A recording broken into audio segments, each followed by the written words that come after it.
परमेश्वर का उपस्थिति के अंदर में शांति है, क्योंकि परमेश्वर शांति का राजकुमार है। शांति समाधान देने वाला परमेश्वर है, और उनका शांति के अंदर में, उनका समाधान का उपस्थिति के अंदर में हम परमेश्वर का आवाज को सुन सकते हैं। मैं विश्वास कर रहा हूं कि आप परमेश्वर का आवाज हर दिन सुनते हैं। यदि आप नहीं सुनते हैं तो जरूर आप परमेश्वर का उपस्थिति में ज्यादा समय के लिए आप समय देना और परमेश्वर का वचनों को मनन करना, और प्रभु पवित्र आत्मा आपके अंदर में जरूर बात करेगा, उनका आवाज को आपको सुनाएगा और परमेश्वर का मार्गदर्शन आपके अंदर में मिलेगा। मैं ऐसे ही मैं सोच रहा था, जब मैं इन वचनों को मैं मनन कर रहा हूं, शायद ऐसे ही यूसुफ भी और मरियम भी जो प्रार्थना कर रहा होगा। हम कल देखा जो मत्ती सुसमाचार का जो पहला अध्याय 18 पद से लेके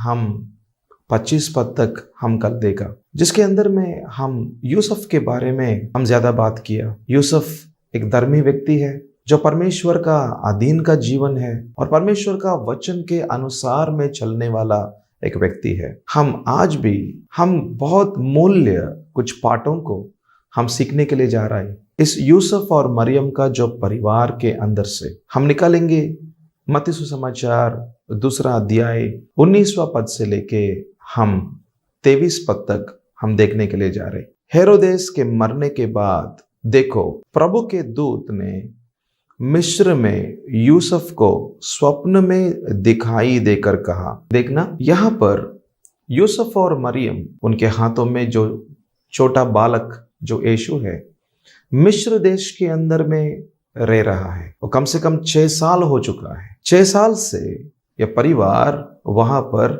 रह रहा है। स्वप्न के अंदर में जो परमेश्वर ने यूसुफ के साथ में बात किया, और ये देखना कि परमेश्वर स्वप्नों के द्वारा बात कर रहा है। मैं ऐसा कल्पना कर रहा हूं कि शायद यूसुफ और मरियम प्रार्थना किया होगा, हे प्रभु, हम 6 साल से हम मिस्र देश के अंदर में हैं।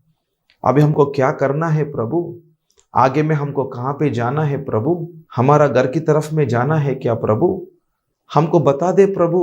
हे प्रभु, हमको दिखा दे, मार्गदर्शन करे करके ये परिवार जो परमेश्वर के ऊपर में इंतजार कर रहे हैं, एक कदम नहीं उठाया। ठीक है, हम यहाँ पर है, 6 साल से हम मिस्र देश के अंदर में हैं, तो हमारी घर की तरफ से या हमारा देश की तरफ से हम चले जाएंगे, हम इज़राइल के अंदर में चले जाएंगे। ठीक है, अभी तक प्रभु हमको संभाला ना।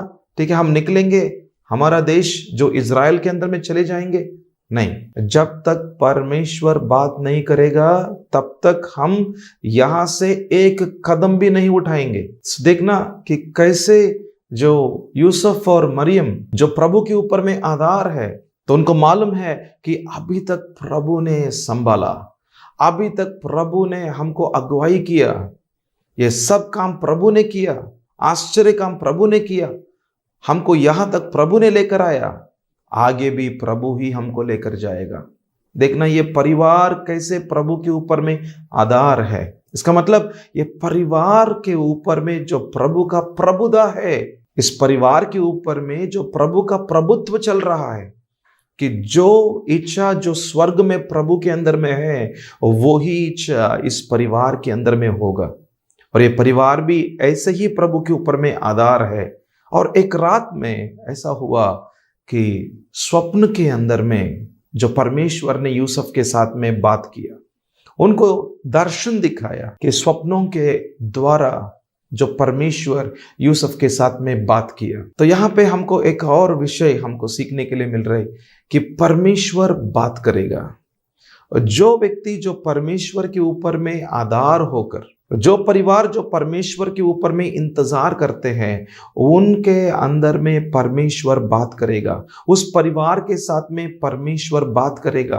परमेश्वर कई रीति में बात करते हैं कि परमेश्वर वचनों के द्वारा बात करेगा, जो पवित्र आत्मा की तरफ से एक धीमी आवाज से हमारे अंदर से बात करेगा। और कई संदर्भ में कि परमेश्वर उनका दास लोगों को भेजेगा, उनका दास लोगों को भेज के हमसे बात करेगा। ऐसा कभी कभी स्वर्गदूतों को भेजेगा, और एक प्रत्येक संदेश हमारा पास में लेकर आएगा कि परमेश्वर जो परिस्थितियों हमारा चारों ओर में हो रहा था उसके अंदर से हमसे बात करेगा। कि देखना कि परमेश्वर का हृदय ऐसा है कि उनका बच्चों के साथ में परमेश्वर बात करना चाहते हैं, उनका बच्चों का जीवन को मार्गदर्शन करना चाहते हैं, सही समय में उनको आगे में लेकर जाना चाहते हैं। पर वो लोग जो परमेश्वर के ऊपर में आधार होना है, और वो लोग जो परमेश्वर के ऊपर में भरोसा रखना है, और जब तक परमेश्वर बात नहीं करेगा ना तब तक इंतजार करना है। जैसे कभी कभी परमेश्वर बोलते हैं कुछ भी काम मत करो, सिर्फ यहां पे रहो, बस हमको कुछ और काम करने का जरूरत नहीं है, हमारी अपने से हम ये करो वो करो नहीं, जो परमेश्वर बोला उसके अनुसार में करना। यदि आपका जीवन ऐसा होते तो मैं आपको 100% की रीति में मैं आपको प्रोत्साहन देना चाहता हूं कि परमेश्वर आपका जीवन को आगे में लेकर जाएगा, उनका योजना के अनुसार में, उनका इच्छा के अनुसार में, उनका जो वाणी प्रभु आपके अंदर में जो बोला उसको पूरा करने के लिए कि परमेश्वर सिद्ध है। जैसे कभी कभी परमेश्वर आपको तैयार करने के बाद में आपको आगे में लेकर जाएगा। यदि आपको तैयार में नहीं है तो आप आगे जाते तो आपको ही नुकसान होगा। इसलिए परमेश्वर हमको पहले तैयार करेगा, हमको तैयार करेगा, हमको प्रकाशन देगा, हमको शक्ति देगा, या हमारी अंदर में उनका और अनुग्रह हमारे अंदर में रखेगा। और इस वरदानों कैसे हमारा द्वारा काम होगा, तो हमारा जीवन में और कुछ अनुभवों का जरूरत है, हमारा आत्मिक जीवन और कुछ जो परिपक्वता में आने का जरूरत है, और परमेश्वर कौन है और हमको जानने का और जरूरत है, और कुछ अनुभवों का जरूरत है, आत्मिक अनुभव जरूरत है, और ज्ञान पाने का जरूरत है।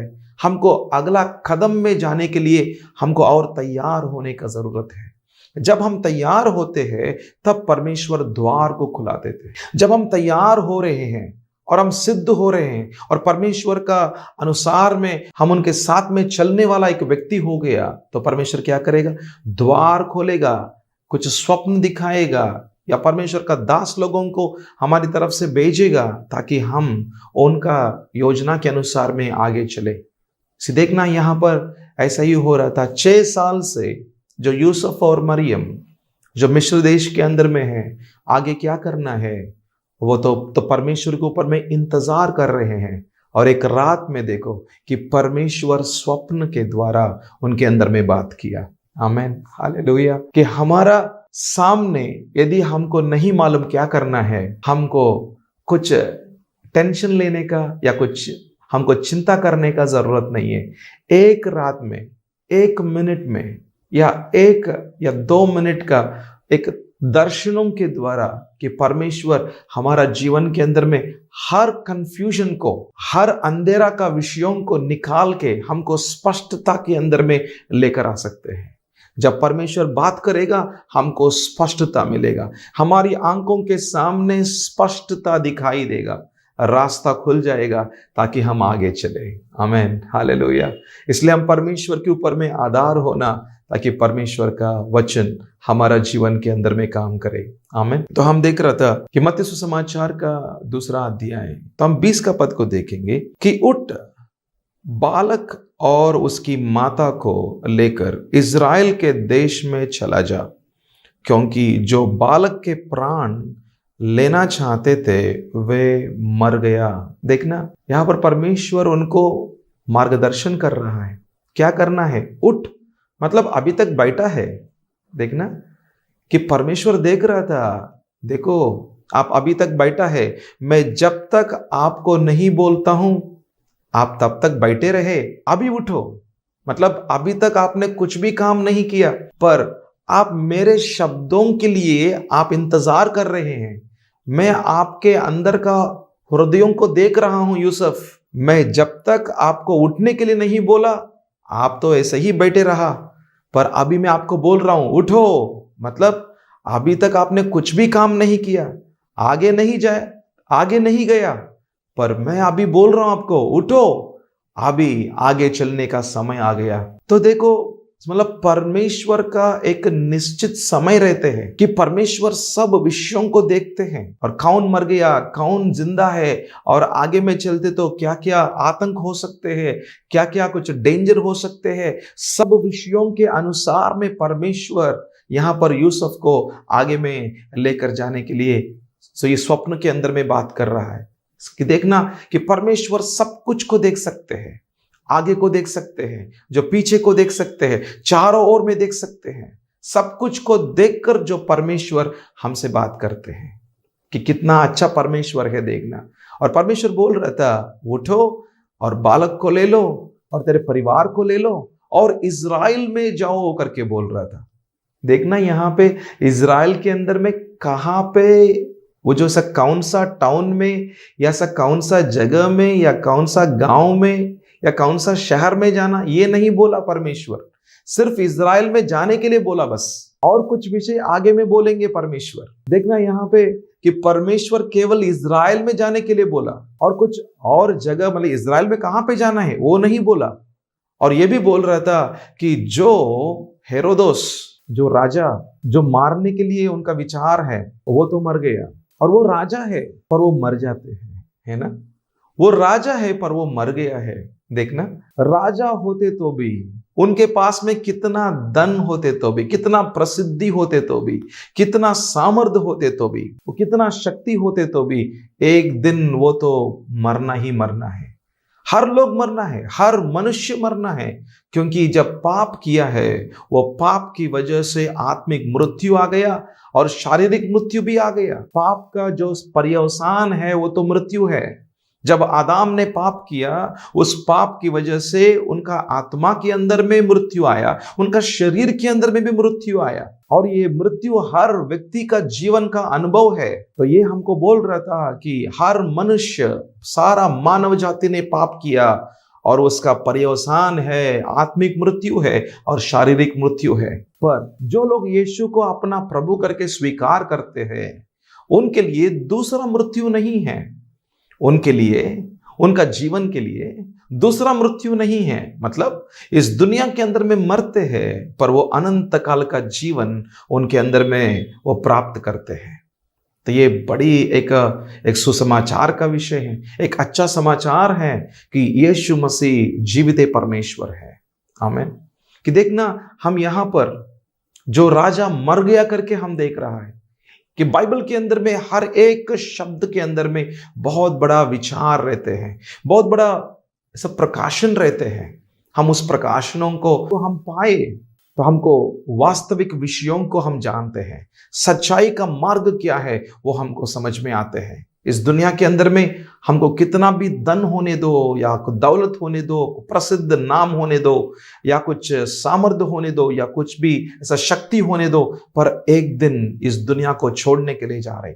हम नंगा से आया, हम नंगा से जाने वाला है, पर हमारा जीवन इस दुनिया को छोड़ते तो हम अनंत काल का जीवन के अंदर में चले जाते हैं, क्योंकि हमने यीशु मसीह को अपना प्रभु करके और अपना उद्धारकर्ता करके स्वीकार कर चुका है।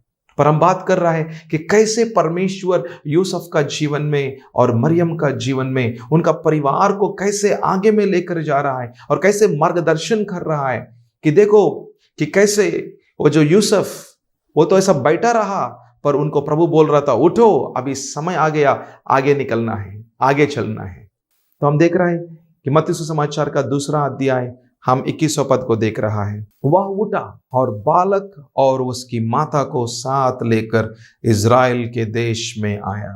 देखना, जब परमेश्वर ने बोला यूसुफ को उठो करके, तब वो उठा। मतलब देखना कि परमेश्वर का आवाज को सुनना है, कि परमेश्वर का वचन के अनुसार में चलना है। ये तो बार बार हम यूसुफ का जीवन में हम देख रहा है, क्योंकि यूसुफ का जीवन एक धर्मी जीवन है। उनका अंदर का जीवन जो परमेश्वर का अधीन में है, और उनका अंदर का जीवन जो परमेश्वर का आज्ञा का पालन करने वाला जीवन है, वो तो नम्र व्यक्ति है और परमेश्वर का वचनों को स्वीकार करते हैं, और वो सीखने वाला है और परमेश्वर के ऊपर में पूर्ण रीति में आधार होने वाला व्यक्ति है। इसलिए वो तो बैठा रहा, मतलब कुछ भी आगे में नहीं गया उनका परिवार, पर जब प्रभु ने बोला उठो, मतलब अभी काम करना या अभी निकलना है, अभी आपका परिवार को लेकर निकलने का काम, अभी आपका परिवार को लेकर निकलने का समय आ गया, अभी वो निकलने का समय आ गया करके जब प्रभु ने बोला तो यूसुफ उठा और उनका परिवार को लेकर आगे निकल रहा था। और वो कहां पे जाना है? वो तो इज़राइल देश को जाओ करके प्रभु ने बोला, पर उस देश के अंदर में कहां पे जाना नहीं मालूम। पर जो प्रभु ने बोला ना, ठीक है हम आगे निकलेंगे। हम चलते चलते समयों में प्रभु फिर से हमको बोलेगा कि कहां पर हमारा परिवार को प्रभु स्थापना करना चाहते हैं, हमको हमारा परिवार को प्रभु कहां पर सेटल करना चाहते हैं। तो धीरे धीरे से प्रभु हमसे बात करेगा, या हम ऐसा चलते चलने के समयों में कि प्रभु हमसे बात करेगा। कि देखना कि यहाँ पर क्या लिखा है, मत्ती सुसमाचार 2 अध्याय हम 22 पद को देख रहा है। परंतु यह सुनकर कि अरकिलियास अपने पिता हेरोदेस को जगह यहूदिया पर राज्य कर रहा है, वहां जाने से डरा और स्वप्न में चेतावनी पाकर गलील देश में चला गया। जैसे परमेश्वर जो यूसुफ को बोला आगे निकलो, जो इज़राइल देश के अंदर में चलो, और वो और उनका परिवार आगे निकला। और परमेश्वर ने बोला इस इज़राइल देश के अंदर में नाजरत नाम करके इस नगर के अंदर में रहने के लिए बोला। 23 पद में हम देख सकते हैं, और नासरत नाम नगर में जा बसा ताकि वह वचन पूरा हो जो भविष्यवक्ताओं के द्वारा कहा गया था कि वह नासरी कहलाएगा। देखना कि यहां पर परमेश्वर का वचन पूरा हुआ, जो भविष्यवक्ताओं ने, जो पुराना नियम में हम देखते हैं, जो सब भविष्यवक्ताओं ने जो जो भविष्यवाणी किया, जो यीशु के ऊपर में यहां पे रहेगा, नाजरत में रहेगा, यहां पर उनका बढ़ोतरी होगा, वो पूरा हुआ। जब यूसुफ और मरियम, उनका परिवार जो प्रभु के ऊपर में आधार है, और प्रभु जब तक नहीं बोला वो आगे नहीं निकला, पर जब प्रभु ने बोला तो वो उठा, आगे निकला और इज़राइल देश के अंदर में चला गया। फिर प्रभु ने और मार्गदर्शन किया और बात किया कि नाजरत करके उस गांव के अंदर में रहने के लिए जो प्रभु ने उनको मार्गदर्शन किया। सो ये तो प्रभु का वचन के अनुसार में यीशु का जीवन में उसको पूरा करने के लिए यूसुफ और मरियम को, उनका परिवार को प्रभु ने इस्तेमाल किया। ये सब कुछ देखने से हमको सीखने के लिए कुछ पाठ है कि हमारा जीवन यदि जो परमेश्वर के ऊपर में आधार होते हैं, कि हमारा जीवन में जरूर परमेश्वर बात करेगा।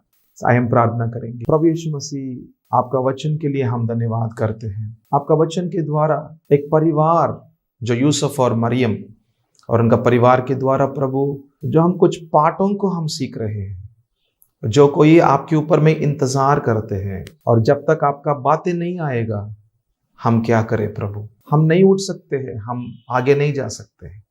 और जो कोई आपके ऊपर में प्रभु विश्वास करते हैं, भरोसा करते हैं, उनको आप चलाते हैं पिता। हम सब लोगों को चलाओ, हमको प्रभु मार्गदर्शन करे। सारा आदर महिमा आपको देते हुए यीशु का नाम से मांगते हैं, आमीन।